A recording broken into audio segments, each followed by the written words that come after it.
The severe weather threat increasing across Wisconsin. Hey, I'm Chief Meteorologist Tom Walks. Let's get into this about 3:50 here on this Sunday, July 26th. There remains an enhanced risk for severe thunderstorms across most of the state of Wisconsin, and this is for later on tonight. Now, this is from the Storm Prediction Center, just updated at 3 p.m. You'll notice that the tornado risk is highest up to the north, and I'll show you why here in just a moment. Look at the wind risk.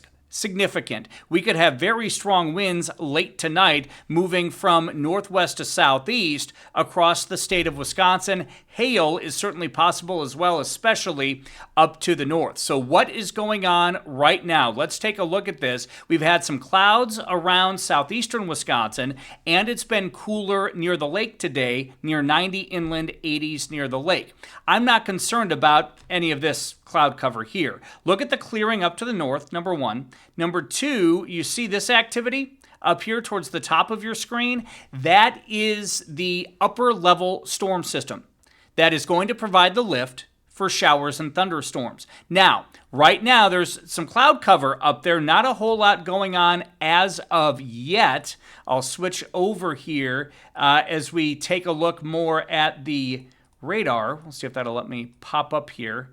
What's going on with the radar, and you can see there's not a whole lot going on yet. A couple of thunderstorms up there in Minnesota, nothing too organized as of yet. So here's the bottom line. What does this mean for tonight, and what's the time frame? I've had a lot of folks asking me questions about the time frame, and I will caution you here as we look at this data that it could change. Once these storms start to fire, we'll obviously have a better idea of arrival time, but let me show you the latest data here now as to what's going on. So watch what happens. I'm going to take you through time. This is 7 o'clock tonight. You'll notice some storms off to the west, but again, I'm focused up here in northern and northwestern Wisconsin. All right, so now here we go to 9 o'clock.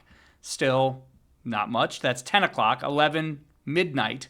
So now at midnight, they have storms coming in from the north crossing Lake Superior. This is 1 a.m., 2 a.m., 3 a.m., 4 a.m. with a nasty line of storms, 5 a.m. into our northern counties, 6 a.m. into Milwaukee. It's late. It's coming in very late, according to the latest data, with severe thunderstorms, damaging winds being the main threat, maybe some heavy rain, which that, of course, we could use. Now, once we go into the morning hours here, so now I'm going to take you to 10 a.m., that moves out. Then we dry out, we get very warm, very humid, even near the lake.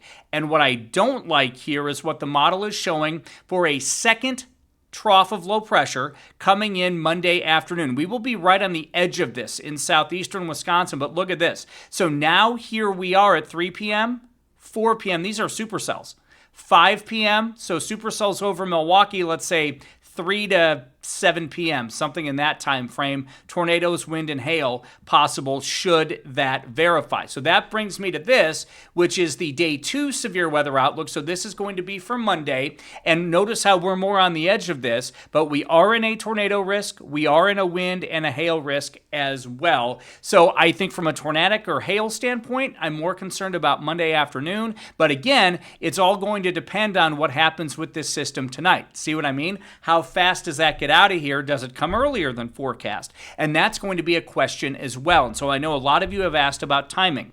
Right now, I would say for tonight, it's during the overnight hours. But specifics, I don't know yet. And that's because it hasn't formed. I'm a little leery that it's going to be 6 to 7 a.m. I'm not totally buying that at this point. I think it might be a little earlier given where that upper level storm system is right now that we saw on satellite. But we need to watch that closely. Once the storms fire, then we'll have a better idea, obviously, of arrival time. But that's going to be the question right now for tonight. Let's get back into this, though. You know, I love to show you this. This is what we call NATOcast, and it's actually an AI type model that is showing the potential for tornadoes. And you can see this is for later tonight. Again, we're in it, but it's mainly up to the north.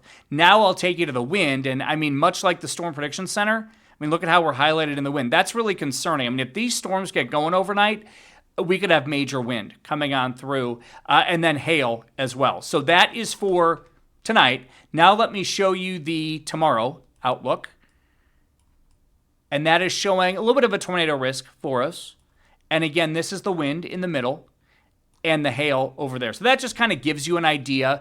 Same thing, I'll show you this. This is Colorado State compared with the Storm Prediction Center below it. And that just gives you, again, tornado on the left. This is for tonight. Hail's in the middle here, and then wind.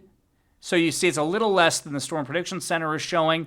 And then here's the day 2, very much mirroring NATO cast there in terms of tornadoes. Hail, a little bit bigger for us, and then wind as well. So let me put this all together for you.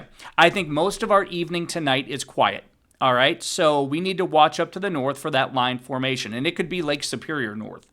Once that gets going, then we need to figure out forward speed and arrival times on that. And then once that clears out of our area, so that could bring very strong winds our way overnight at some point during the overnight hours. Once that clears out, assuming we clear out in the wake of that line, we're going to have southwest winds tomorrow, unlike today. So it's going to be 90 with a heat index of 99.